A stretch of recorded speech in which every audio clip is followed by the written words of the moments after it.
Hi, I'm Tony Jones. Here's a bonus question we couldn't fit on Q&A from Belinda Ramsey.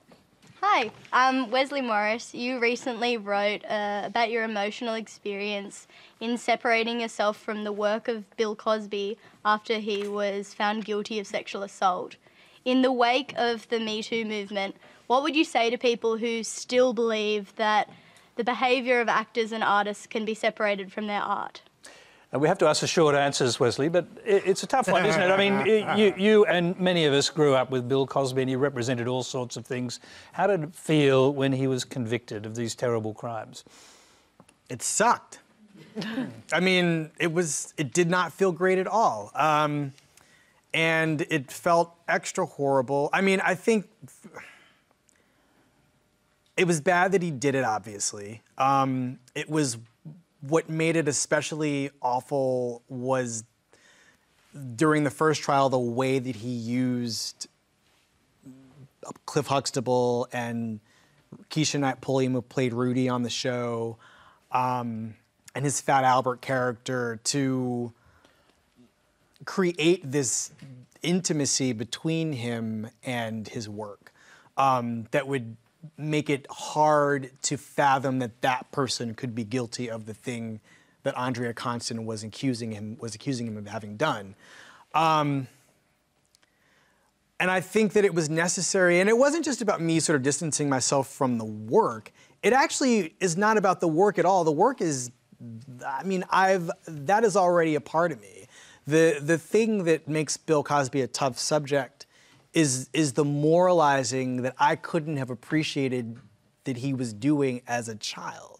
You know, the way that he is presenting an idyllic and you know, optimistic and idealistic view of Black American families as you know, any American family, which was important, but on the other hand, you know, creates this space in which this person is doing this horrible stuff to remain inconceivably, to make it hard to believe that this person could actually be as bad as he was. We need short answers from everybody, and I'm sorry to say that, Katie, because it's a big question, but the Me Too movement is saying this is the biggest win, our first big win. Do you see it like that? I think it's very clear. Bill Cosby had a trial last year where it ended in a hung jury. Bill Cosby had a trial this year where he ended with a conviction. I think that it's been a very rapid social change in America with the revelation about Harvey Weinstein and the very powerful men who have fallen and the misdeeds have been exposed.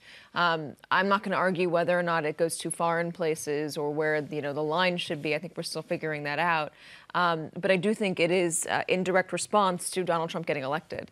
I think part of the reason why women feel so empowered and empowered to speak and feel an immediacy to come out with their story is that America elected a man who's been accused of, by more than a dozen women, of acting extremely inappropriately towards them. A man who bragged about how he could grab women by the genitals because he was a celebrity. So yeah, I mean, to answer your question, I think that this was I guess a win for the Me Too movement. But calling it a win is just sad because it's a terrible situation. Marsha, does it mean, you didn't grow up with Bill Cosby in the way that maybe many of us did? Yeah, I did. I lived in the States as a teenager. So what's it like having to, in a sense, you were talking earlier about memory, and of course this is about giving up memory. I don't think it's about giving up memory, but I mean, I think that there's no or revisiting there's no easy answer to the question of whether you can separate an artist from his or her art, right? It's incredibly complicated. It's nuanced. It's particularly complicated in the case of actors whose art is embodied, and these are the bodies that are accused or are convicted of doing these horrible things. It's impossible to fully separate, but as Wesley said, it's also impossible to sort of fully rid yourself of your positive association. So do you, I mean, it's what happens to you when you try and do that? Watching Kevin Spacey now or watching a Woody Allen movie, has that all changed? I prefer not to watch Woody Allen movies, not because of Me Too, but just because, you know, I mean, he was a misogynist before the Me Too movement, and I didn't like his movies. Richard, do you want to jump in here? I mean, horrible, terrible people can produce great art. I mean, that's always been the case. That's why we have that sort of cliched phrase, never meet your heroes.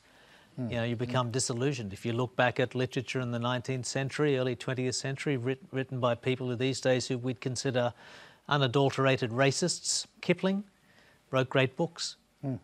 So, you know, I didn't grow up with Bill Cosby, and I have no investment in that particular case, but I could, you know, you can't separate the two, and it is complicated.